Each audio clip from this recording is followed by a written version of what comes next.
اور جب ہم نے اپنا رشتہ توڑا تو آج ہم ہچکولے کھاتے ہوئے زمین پر گرے اور دنیا کی ساری قومیں آج ہمارا مذاق بنا رہی ہے. کہاں سکون سے ہے؟ مجھے ایک کہاں آپ سکون سے ہیں؟ کہاں مصر میں آپ سکون سے ہیں؟ لیبیا میں آپ سکون سے ہیں؟ ایران میں آپ سکون سے ہیں؟ یمن میں آپ سکون سے ہیں؟ پاکستان میں آپ سکون سے ہیں؟ شام میں آپ سکون سے ہیں؟ عراق میں آپ سکون سے ہیں؟ ہندوستان میں آپ سکون سے ہیں؟ ارے ہم ہندوستان کی بات نہیں کر رہے، مسلم ممالک کی بات کر رہے ہیں. مجھے بتا دو دنیا کا وہ کون سا مسلم ملک ہے جہاں مسلمان ہیں اور سکون کے ساتھ ہیں؟ مجھے بتائیے. ظلم علیہ ذلت والمسکنہ. آپ جتنا مقبول مسلمان ہے، جتنا مقبول مسلمان ہے، جتنا ذلیل مسلمان ہے، کائنات کے کسی دور میں اتنا ذلیل نہیں دیکھا گیا. کیوں؟ اور اس کیوں کا جواب یہی ہے کہ ہم نے قرآن سے اپنا رشتہ توڑا ہے، دنیا سے اپنا رشتہ توڑا ہے. میرے سمجھنے کی چیز نہیں ہے، علماء کے سمجھنے کی چیز ہے. تم نہیں سمجھو گے. ارے جب مسلمان ہو کر تم نہیں سمجھو گے تو اس کو اس کو لوگی سمجھیں گے، اس کو یہودی سمجھیں گے، اس کو عیسائی سمجھیں گے.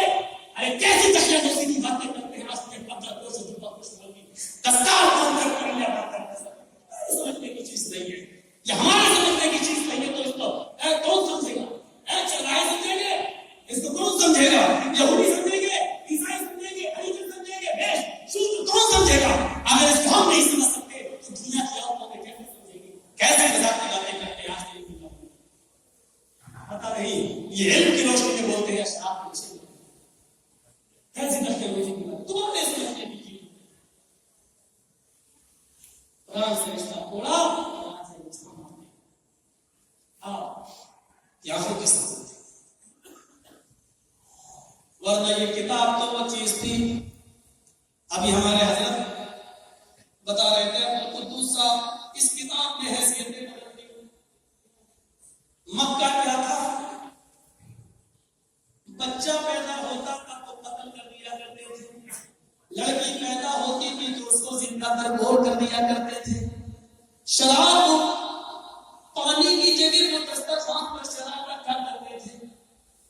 جوئے میں رقم ہار جاتے تھے تو مکان لگا دیتے تھے، مکان ہار جاتے تھے تو بیوی کو لگا دیا کرتے تھے، اور بیوی ہار جاتے تھے تو 18-20 سال کی اپنی لڑکی بھی جوئے میں لگا دیا کرتے تھے. اور خانہ کعبہ کا بہانہ ہو کر مٹی کو طواف کرتی تھی. شادی کے طریقے یہ تھے کہ 10 آدمی ایک ہی لڑکی سے ملتا تھا شادی سے پہلے، اور جب بچہ پیدا ہوتا تھا تو وہ لڑکی ان 10 کو بلاتی تھی اور اپنا بچہ جس کی گود میں رکھتی تھی اسی کا بیٹا مان لیا جاتا تھا، اور اس لڑکی کو اسی آدمی سے جوڑ دیا جاتا تھا کہ اب اس کی بیوی بن گئی، یہ اسی کا بیٹا ہے تو اس کی بیوی ہے. یہ شادیوں کے طریقے تھے.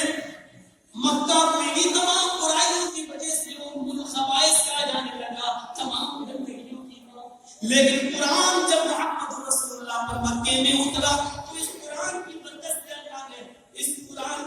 سے اللہ نے مکے کو ام القری بنا دیا، تمام بستیوں کی ماں بنا دیا. لوگوں یہ قرآن جہاں جہاں سے گزرا اس نے حیثیت بدل دی. قرآن مکے میں آیا، ام الخبائث کو ام القری بنا دیا، البلد الامین بنا دیا. قرآن جس مہینے میں نازل ہوا، رمضان کا مہینہ، اس مہینے کو سید الشہور تمام مہینوں کا سردار بنا دیا. قرآن جس رات میں نازل ہوا، لیلۃ القدر میں، اللہ تعالیٰ نے رمضان کی اس رات کو بھی لیلۃ القدر خیر من الف شہر، 1000 مہینوں کی عبادت ایک طرف اور اس رات کی عبادت ایک طرف. ترازو اٹھاؤ تو 1000 مہینوں کی عبادت کا پردہ ہو جائے گا اور ایک رات کی عبادت کا پردہ جھک جائے گا. اس رات کو 1000